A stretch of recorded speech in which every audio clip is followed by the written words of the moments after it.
नमस्कार दोस्तों, किरण की कहानी चैनल में आपका स्वागत है। आज की हमारी कहानी है असली वीरांगना। एक फौजी की पत्नी हूँ, इतनी कमज़ोर नहीं हो सकती। मैं अपने बच्चे को जन्म दूँगी और इसे अकेले ही पालूँगी, भले ही कुछ भी हो जाए।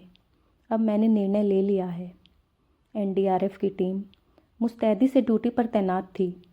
अचानक ही एक ग्लेशियर का टुकड़ा फिसल कर नदी में आ गिरा था और सुस्त सी बहने वाली उस पहाड़ी नदी में बाढ़ आ गई थी। इतना पानी भर गया था कि आनन फानन में आर्मी और एनडीआरएफ की टीम को वहां तैनात करना पड़ गया था। वे लोग गांव वालों को सुरक्षित बचाकर बाहर निकालने में लगे हुए थे। उसी में शेखर भी था। दीपिका का मन बहुत ही बेचैन था। 2 दिन पहले ही शेखर की ड्यूटी वहां लग गई थी। उसने जाने से पहले अपनी नई नवेली पत्नी से कहा था, दीपिका, मुझे कुछ भी नहीं होगा, बस अपना और इस आने वाले मेहमान का ख्याल रखना। लेकिन वहाँ का हाल समाचार देखकर दीपिका का दिल बहुत ही घबरा रहा था। बहुत देर तक टीवी पर आंखें गड़ाने के बाद दीपिका थक गई। उसकी नज़र बार बार मोबाइल पर पड़ रही थी।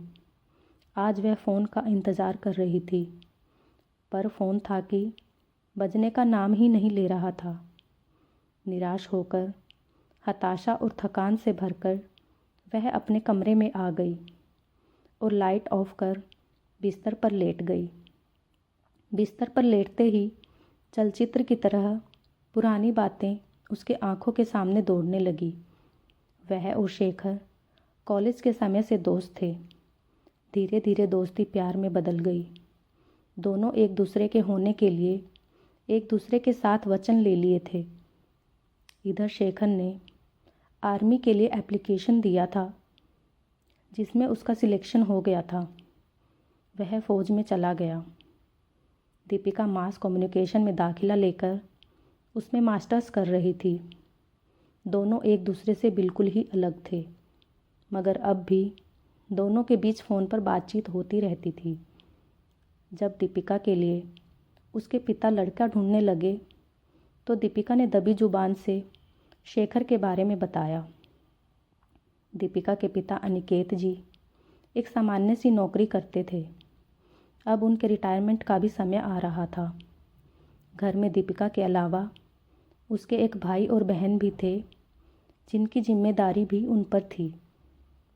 उन्होंने जब यह सुना तो इसे सिरे से खारिज कर दिया।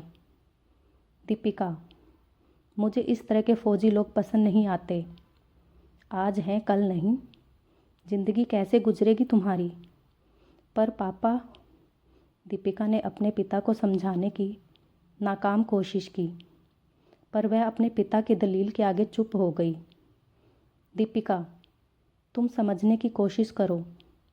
कल को तुम्हारे बच्चे होंगे और भगवान ना करे शेखर को कुछ हो गया तो तुम उस बच्चे के सहारे ज़िंदगी काट लोगी? नहीं ना, दूसरी शादी करोगी ही। फिर उस बच्चे का क्या होगा? वह तो अनाथ हो जाएगा ना।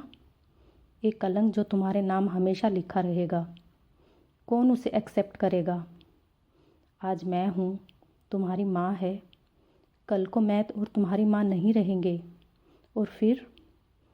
दीपिका अपने पिता को नहीं समझा पाई, पर वह अपने फैसले पर अडिग थी। जैसे ही छुट्टी लेकर शेखर घर आया, दोनों ने अपने घर वालों के खिलाफ जाकर कोर्ट में जाकर विवाह कर लिया। दोनों ही बालिग थे। अभी शादी के 6 महीने भी नहीं हुए थे। दीपिका के हाथों से मेहंदी भी नहीं उतरी थी, मगर आने वाले मेहमान ने उसकी कोख में दस्तक दे दिया था। इस खबर से जितनी खुश दीपिका थी, उससे दुगना खुश शेखर था। उसे अपने आने वाले बच्चे का बहुत ही ज़्यादा इंतज़ार था। वह बहुत ही ज़्यादा प्यार से दीपिका की देखभाल कर रहा था। लेकिन अचानक ही उसकी ड्यूटी लगा दी गई और वह चला गया। दीपिका अपने पेट पर हाथ फेरते हुए तभी डोरबेल बजी। इतनी सुबह कौन आया होगा, यह सोचकर उसने जैसे ही दरवाज़ा खोला, बाहर उसके माता पिता और दोनों भाई बहन खड़े थे। दीपिका अवाक होकर उन्हें देखती रही। फिर वह अपने पिता के गले लगकर रो पड़ी। पापा, मुझे माफ़ कर दीजिए। मैंने आपके ऊपर कलंक का टीका लगा दिया। आज मैं कहीं की भी नहीं रह गई हूँ। अरे नहीं मेरा बच्चा, तुमने मुझे लज्जित नहीं किया, बल्कि मेरा मान बढ़ाया है। आज मैं गर्व से कह सकता हूँ कि मेरा दामाद एक जाबाज फौजी है। मैंने ही तुम्हें विवश कर दिया था बेटा, जिससे तुम्हें ऐसा कदम उठाने पड़ गए। माफ़ी तो मुझे मांगनी चाहिए। थोड़ी देर में शेखर के घर वाले भी वहाँ आ गए। शेखर की माँ ने भी दीपिका को गले लगा लिया और कहा, ऐसी फूल सी खूबसूरत पसंद है मेरे बेटे की। कितनी खुशनसीब हूँ मैं। बेटा, इस समय तुम्हें किसी तरह का टेंशन नहीं लेना चाहिए। दीपिका रोते हुए मुस्कुरा उठी। उसने अपने आप से कहा, मुझे मालूम था मेरा बच्चा कलंक नहीं हो सकता। आने से पहले ही इसने मेरे दोनों परिवारों को जोड़ दिया। बस शेखर, तुम जल्दी से आ जाओ। तुम्हें और भी खुशखबरी देनी है। 2 दिन बाद बाढ़ का शोर थमने लगा। जब नेटवर्क आने लगा तो शेखर ने अपने सकुशल होने की खबर दीपिका को दी। सब लोग खुशी से झूम उठे। अब बस इंतज़ार था शेखर के लौटने का। तो दोस्तों, आपको हमारी ये कहानी कैसी लगी? प्लीज़ लाइक, कमेंट और शेयर करें और चैनल को सब्सक्राइब करना ना भूलें।